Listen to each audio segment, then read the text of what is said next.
What if I told you there's an elevator in downtown Chicago that doesn't just take you to different floors, but to different decades? And what if the woman who discovered it used it to save her own life?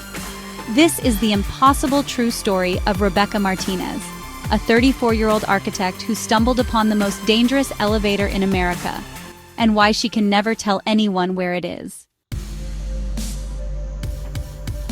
The Hartwell building on North Michigan Avenue looks like any other office tower built in the 1960s.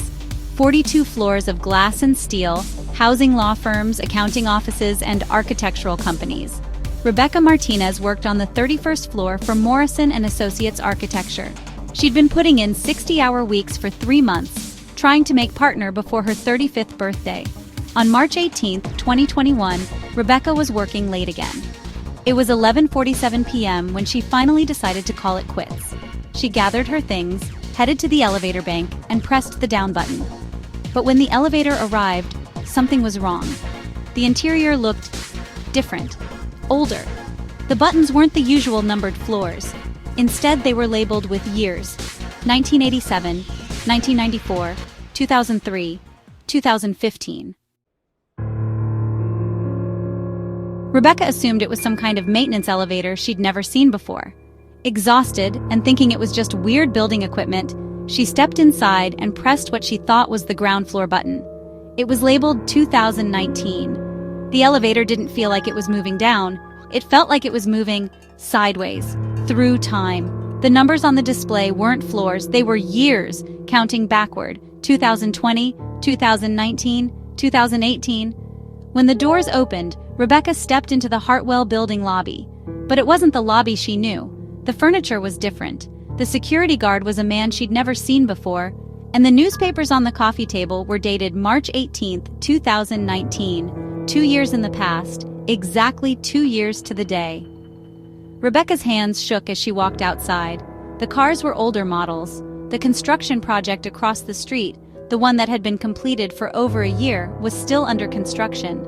Her phone showed no service, and when she found a working payphone, she called her own apartment. A voice she barely recognized answered, her own voice, but younger, more optimistic. "Hello? Who is this?" Rebecca hung up.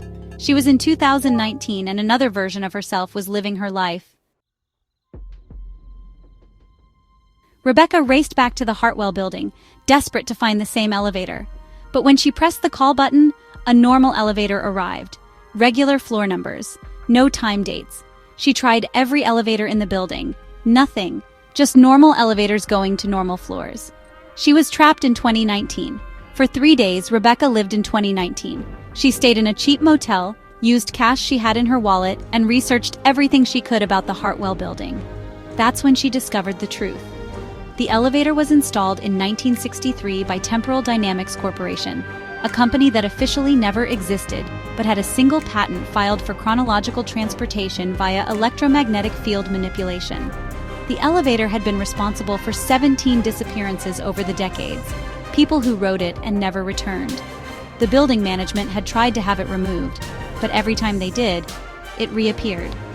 But Rebecca noticed something crucial in her research. Every person who disappeared had been running away from something: a failed marriage, bankruptcy, a terminal diagnosis. They'd chosen the past to escape their present. Rebecca wasn't running away. She wanted to go home. On March 21, 2019, exactly 3 days after her first trip, Rebecca returned to the Hartwell building at 11:47 p.m. She took the stairs to the 31st floor, went to her old office, and found her 2019 self still working late.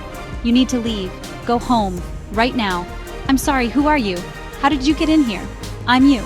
And in 2 years, on March 18, 2021, you're going to stay late working on the Morrison account. Don't. Go home at 6 p.m. that day. Trust me." Present Rebecca waited until her past self was gone, then walked to the elevator bank. At exactly 11:47 p.m., the time elevator arrived. This time, Rebecca understood the rules. The elevator responded to intention. She pressed 2021 and thought about home, about her life, about moving forward, not backward. The elevator moved through time, 2020, 2021. The doors opened on March 21st, 2021, in the same lobby she knew. When Rebecca got home, everything was different. Her apartment had new furniture. There were photos on her walls she didn't remember taking. Her phone showed dozens of messages from friends she'd lost touch with. By warning her past self to leave early that night, she'd changed everything. The extra time she'd spent at home instead of working had led to better relationships, better health, and ironically, better work performance.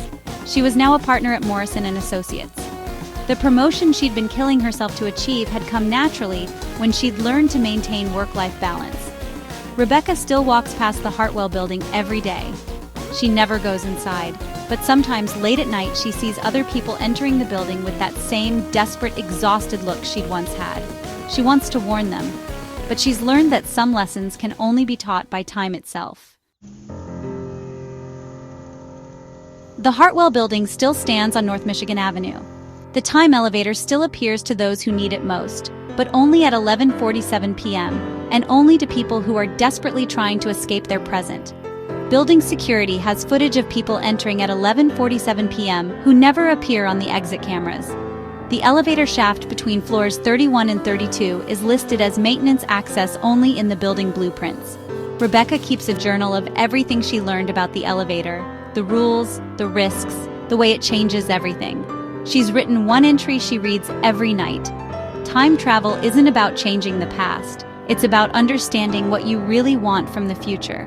The next time you're working late, exhausted, wishing you could go back and change everything, remember Rebecca's story.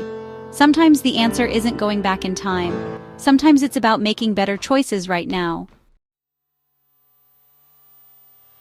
Have you ever wished you could go back and change a decision? What would you tell your past self? Share your story in the comments. We feature the best responses in our monthly viewer story compilation.